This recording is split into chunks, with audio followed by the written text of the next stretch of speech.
안녕하세요. 공부하는 유선생의 유선생입니다. 질병관리 시간입니다. 질병관리에 지난 시간에 이어서 이제 감염병의 개요, 정의, 분류 공부 이어서 해보겠습니다. 감염병의 개요, 정의, 분류에서 지난 시간 기억하시나요? 감염병에서 이제 감염병이 생성되는 그 과정에 있어서 6개의 그 요소가 반드시 있어야 감염병이 일어난다고 말씀드렸었죠. 그래서 첫 번째가 이제 병원체가 있어야 되고, 그 다음에 이제 병원소가 있어야 되면, 그 다음에 세 번째, 오늘 할 내용이 세 번째입니다. 병원체가 탈출해서 전파가 되고, 그 다음에 새로운 숙주로의 침입이 있어야 감염병이 완전히 이루어진다라는 거 기억하실 거예요. 그래서 세 번째, 네 번째 병원체 탈출과 전파부터 시작을 해보겠습니다. 이제 병원체가 있다는 것만으로는 감염병이 전파되지 않죠. 그 병원체가 병원 그 소를 나갈 수 있는 그 탈출구가 필요합니다. 그래서 그 탈출구는 그 병원체가 이제 성장하고 있는 그 숙주의 장소에 따라서 다르긴 한데, 주로 호흡기, 소화기, 비뇨기 및 기계적 탈출로 인해서 나옵니다. 밖으로. 근데 이런 호흡기는 콧물이나 가래, 비말을 통해서 이제 호흡기로부터 탈출을 하는 거고요. 그 다음에 소화기는 이제 분변 같은 걸로 이제 소화기를 통해서 나오는 거예요. 그 다음에 비뇨기라고 하면 뭐 성병을 가지고 있는 사람의 소변이나 그 성기 분비물을 통해서 이제 그 배출이 되는 그 방향을 말하고요. 그다음에 기계적 탈출이라고 하면은 곤충의 흡혈이나 뭐 주사기 감염 같은 거 말하겠죠. 에이즈나 B형 간염 같은 거는 혈액을 통해서 감염이 되기 때문에 그러한 주사기 혈액 감염이나 곤충 흡혈 같은 거를 말하는 겁니다. 그 다음에 이러한 그 병원체가 탈출을 해서 전파가 되는 과정이 있습니다. 이러한 전파는 직접 전파와 간접 전파로 나뉘는데요. 직접 전파는 매개물 없이 바로 전파가 되는 거예요. 그래서 신체적 접촉으로 성병 같은 게 이해가 되겠죠. 그 다음에 중간 매개체 없이 그 기침이나 재채기를 통해서 병원체가 탈출을 해서 바로 다른 사람에게 옮겨지는 겁니다. 그래서 주로 감기나 결핵, 공기 중 전파, 비말 전파로 감기나 결핵이 있겠고요. 간접 전파는 매개물을 통해서 하나의 또 중간 매개물을 통해 가지고 다 병원체가 전파되는 예입니다. 활성 전파제와 비활성 전파제가 있는데, 활성 전파제는 이제 움직이면서 날아다니는 뭐 모기나 이 같은 걸 통해서 이제 전파가 되는 방법을 말하고요. 비활성 전파제는 토양이나 물, 공기, 식품 같은 것들을 통해서 비활성 전파제로 이제 전파가 되는 겁니다. 뭐 코로나19도 만약에 그 사람이 그 병원체를 갖고 있는 사람이 기침이나 재채기를 했는데 그 비말이 문에 손잡이 같은 데 묻어 있다가 그 손잡이를 잡게 된다. 그러면 그 비활성 전파제를 통한 감염이 되는 거겠죠. 그 다음에 이제 숙주의 침입이 있습니다. 그 병원체가 탈출을 해서 숙주에 침입을 해서 감염이 이루어지는데, 모두 다 침입을 했다고 감염이 되는 건 아니고요.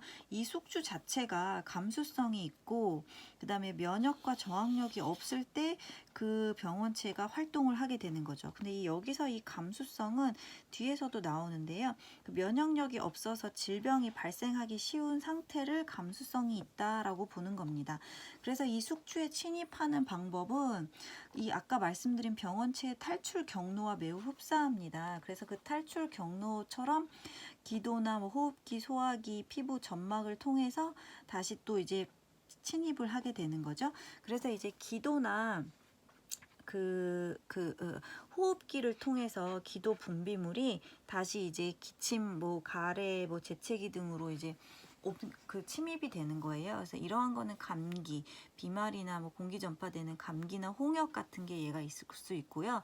그 다음에 소화기를 통한 분변으로부터 탈출해가지고 소화기의 입으로 다시 이제 침입이 되는 경우가 있어요. 이런 거는 만약에 소화기의 분변을 통해서 병원체가 탈출을 했어요. 근데 지금 같은 경우는 없겠지만 무슨 밭에 똥으로 비료를 줬었잖아요. 그러면은 그 토양을 머금고 있던 그 토양이 식물을 이제 키워가지고 그 식물을 우리가 다 저 배추를 먹게 된다거나 막 그러면은 또 그게 이제 전염병이 옮는 거죠. 그래서 이제 세균성 감염이나 바이러스성 폴리오나 감염 같은 바이러스성 감염이 옮게 되는 겁니다. 그 다음에 피부 점막 그 상처난 피부나 점막의 그 병변 부위를 통해서 이제 그 그 감염병이 탈출을 해가지고 또 다시 전파가 되는 건데요. 이거는 이제 종기나 임질 등이 있겠습니다. 그 다음에 이제 혈액을 그 매개를 하는 동물들이 그 우리의 피부에다가 그 혈액을 옮기는 거죠. 그래서 말라리아, 일본내염, 사상충 등이 이제 혈액을 통한 이제 그 침입이 되겠습니다. 그 다음에 아까 말씀드린 감수성과 면역에 관한 부분인데요. 감수성은 그 면역력이 없어서 질병이 발생하기 쉬운 상태라고 말씀을 드렸죠. 그래서 이러한 감수성은 의외로 남성이 여성보다 더 높습니다. 남성이 더 튼튼할 것 같지만 여성에 비해서 흡연이나 음주로 인한 그 면역력이 저하된 분들이 굉장히 더 많다고 해요. 그래서 남성이 여성보다 감수성이 더 높다는 거 좀 알고 계시면 될 것 같고요. 그 다음에 감수성이 면역력이 없는 상태라면 면역은 외부로부터 침입한 병균으로부터 우리 몸을 방어하는 작용입니다.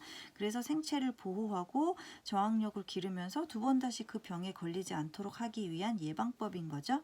그래서 이 면역이 있어야 이제 모두 다 이겨내고 하는 겁니다. 그래서 이러한 면역에는 굉장히 분류가 되게 이제 복잡해요. 근데 제가 좀 표를 그려놨는데 첫 번째로 면역에는 선천성 면역과 후천성 면역이 있어요. 이 선천성 면역은 자연적으로 나도 모르게 형성되어 있는 면역 반응이에요.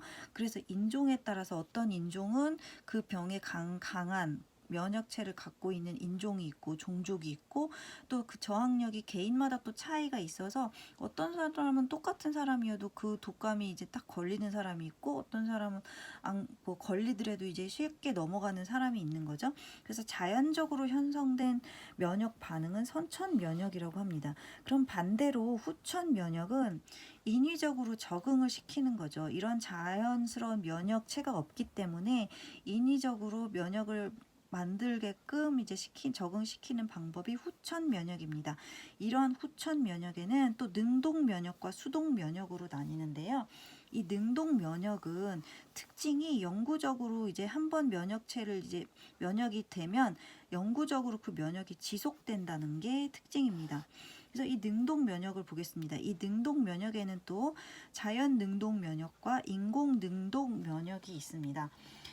자연 능동 면역은 말 그대로 내가 그 병에 걸려가지고 그 병에 대한 그 내성이 생긴 거예요. 그래서 자연적으로 그 면역이 형성된 거죠. 그래서 예를 들면 홍역에 걸렸으면 그 홍역에 대한 면역이 생겨가지고 다음에는 홍역이 안 걸리는 것처럼 그러한 자연적으로 능동적 면역이 생긴 게 자연 능동 면역입니다. 인공 능동 면역은 인공적으로 항원을 투여해가지고 면역체를 만드는 거예요. 예방 접종을 하는 게 여기 인공 능동 면역에 들어가겠죠. 근데 이 인공 능동 면역에 보면은 예방 접종 그 아동 간호 시간에 그 아이들 예방 접종법에 보면은 그 생균이나 사균이냐 뭐 이런 얘기 드린 적이 있어요. 근데 그래서 이 인공 능동 면역의 예방 접종이라 하면은 그 생균 백신과 사균 백신 또 톡소이드라는 세 가지의 그 종류가 있습니다. 이거는 좀 기억을 해 두실 필요가 있는데요. 그 인공 능동 면역이 예방 접종을 맞는 걸로 이제 기억을 해두시면 좋은데 그 예방 접종에서 생균 백신이 있어 살아있는 백신을 놓는 거죠. 그래서 이 살아있는 백신은 사균 백신보다 비싸지만 효과가 더 길게 간다라고 말씀드린 거 생각나실 거예요. 그래서 이러한 생균 백신은 유홍결이다라고 외우시면 되겠습니다. 유홍결이 뭐냐면 유행성 이하선염, 그 다음에 홍역과 그 결핵입니다. 그래서 유홍결이다 그러면 이렇게 외우시면 되겠습니다. 생균 백신에는 유홍결이 생균 백신이다. 그리고 나머지 기억 잘 안 나시는 거는 이제 그 사균 백신으로 이제 기억을 하시면 될 것 같아요. 그 다음에 사균 백신 보겠습니다. 사균 백신은 장티푸스, 콜레라, 폴리오, B형 간염 등이 사균 백신에 들어가겠고요. 그 다음에 톡소이드. 톡소이드는 파상풍, 디프테리아 이런 것처럼 MMR 기억하시나요? 그 MMR이 아니고 그 DTP 주사 기억나시죠? DTP의 디프테리아 파상풍 100일에 기억나실 거예요. 그 디프테리아 파상풍이 톡소이드 재질이라는 거 저는 이 시간에 처음 알았습니다. 그래서 생균 백신에 유행성 이하선염, 홍역, 결핵이 있다. 그 다음에 사균 백신에 장티푸스, 콜레라, 폴리오, B형 간염, 톡소이드의 파상풍 디프테리아다라는 거 기억을 좀 하시면 되겠습니다. 그 다음에 이제 수동 면역 보겠습니다. 그 능동 면역이 영구적으로 지속돼서 자연 능동 면역과 인공 능동 면역이 있다면 수동 면역은 일시적으로 면역을 이제 갖게 되는 겁니다. 그래서 그 병을 완전히 없앤다기보다는 그 병을 좀 약하게 해서 잘 넘어갈 수 있게, 그래서 감마 글로불린이나 혈청의 그 유형으로 이제 맞게 되는데요. 이 수동 면역에도 또한 자연 수동 면역과 인공 수동 면역이 있습니다. 자연 수동 면역은 그 엄마가 그러니까 아기가 태어날 때 그 엄마로부터 그 태반을 통해서 이미 항체를 받아갖고 나오는 거죠. 그래갖고 처음에는 이제 괜찮다가 이게 차차 없어지면서 나중에 그 면역력이 사라지는 거예요. 그래서 이런 것들을 자연 수동 면역이라고 하는데, 아이들이 처음에 엄마의 뱃속으로부터 폴리오나 홍역, 디프테리아에 대한 그 면역체를 이제 가지고 나오다가 이게 점차 6개월 뒤에 사라짐으로써 이 주사를 이제 맞게 되는 것 같아요. 근데 이제 단 여기서 주의하실 거는 엄마로부터 그 항체를 미리 받고 나오지 않는 그 병들이 있어요. 그 다음에 백일해나 백수파라고 외우시면 되겠는데요.